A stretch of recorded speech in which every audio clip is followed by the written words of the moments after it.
Every family has a center of gravity, a person around whom everything else orbits, whose opinion shapes the room before they have spoken, whose approval is worth more than any other approval available in the family system, whose disapproval, expressed or only implied, can silence a conversation, cancel a plan, or make a grown adult feel like a child again in the time it takes to raise one eyebrow. In many families, that center of gravity is a grandmother. Not the warm kind, not the one who makes Sunday dinners and asks no questions and loves without conditions. The other kind, the one who loves genuinely in her way, but whose love has always come packaged with something else, something invisible, something that cannot be named directly inside the family, but is felt by everyone who lives inside it.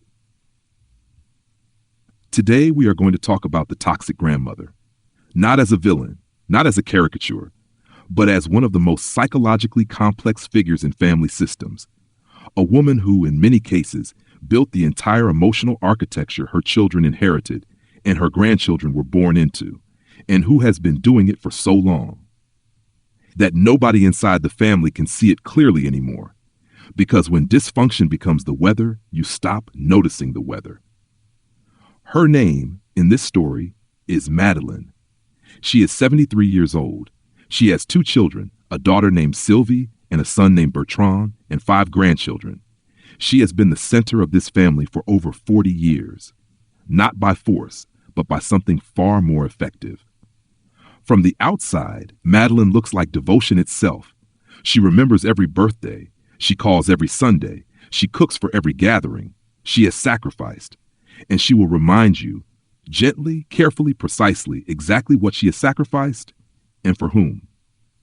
What the family cannot quite say out loud is the weight of that sacrifice, the way it lands, the way it never arrives alone, because every act of love carries something attached to it, a quiet memory, a subtle reminder, a line that is never fully spoken but always understood. Remember this. Remember what I have done for you. Remember what you owe. The grandchildren learn the rules without ever being taught them. You call her first with good news, or she is hurt. You include her in decisions that are not hers, or she withdraws. You do not contradict her in public, or the consequences arrive later, quietly, precisely, effectively.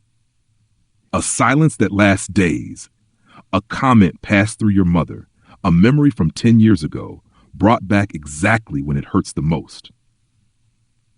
The eldest granddaughter, Elise, once said something that explains everything. She said, "We all knew the rules. We just didn't know we knew them until one of us broke one." Dark psychology calls this multigenerational guilt control, and it is one of the most powerful forms of manipulation because it does not look like manipulation. It looks like love. It looks like care. It looks like family. But underneath, it operates like a system of emotional debt, a ledger that is never written down, but always exists. In a healthy family, love is given freely. In this kind of family, love is recorded, tracked, recalled, used. And the person at the center never needs to give orders. She does not say, "Do this." She does not say, "You must." She says something far more powerful. She feels hurt. And that feeling does the work for her. Because you love her. Because she is old. Because she sacrificed. Because you have been told your entire life how much she has done. So you adjust. You include her. You change your plans. You give her what she wants without her ever asking directly. That is the system.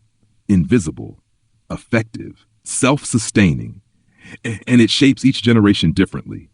Sylvie, the daughter, became the caretaker of the system. She smooths every conflict, translates every tension, protects her children from the emotional weight while carrying it herself. She has given up parts of her life so gradually that she no longer experiences it as loss, only as love. Bertrand, the son, chose distance, not dramatically, not visibly, but slowly, carefully. He calls, he visits, he participates, but only enough to keep the system stable. He built a life outside her reach, and he will tell you quietly that it cost him more than anyone knows. And then there is Elise, the third generation. Elise did not notice the system at first. She noticed the symptoms. She could not say no. She felt guilty before doing anything wrong. She gave too much. She carried emotions that were not hers. It took her 11 months in therapy to understand where it came from. Her therapist told her something that changed everything. The guilt you feel does not come from your life now. It was given to you before you could question it. You learned that love comes with a cost, and you have been paying it ever since. So how do you heal from something like this? Not an event, not a moment, but an entire atmosphere. Dark psychology does not offer an easy answer, but it offers a direction. The first step is awareness, recognizing that the guilt you feel is not always truth, it is conditioning. The second step is separation, not from the person, but from the system. You begin to respond differently, even if they never change. And the third step is grief. Grieving the love you wanted, but never received in a simple form. Love without weight, without debt, without conditions. Elise said something near the end that stayed with me. She said, "I love her, and I also see her clearly. And those two things are not opposites. I can love her and still choose not to become part of the system that shaped me."